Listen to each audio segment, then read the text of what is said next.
ఇది చెంపకుండి అండి, కిలో 860 రూపాయలండి ఇది కిలో.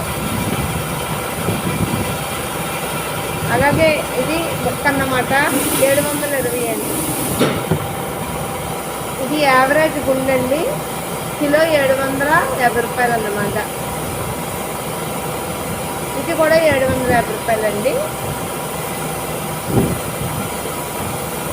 వాల్నట్ అండి 1000 రూపాయలు.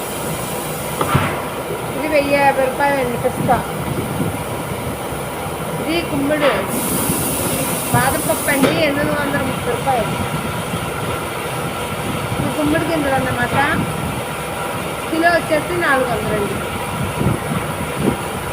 ఇవన్నీ కూడా మళ్ళీ మీకు రేపట్లో చూపిస్తానండి. ఇది చెంపకుండి అండి, కిలో 850 రూపాయలు. ఇది చెంపకుండి అండి, కిలో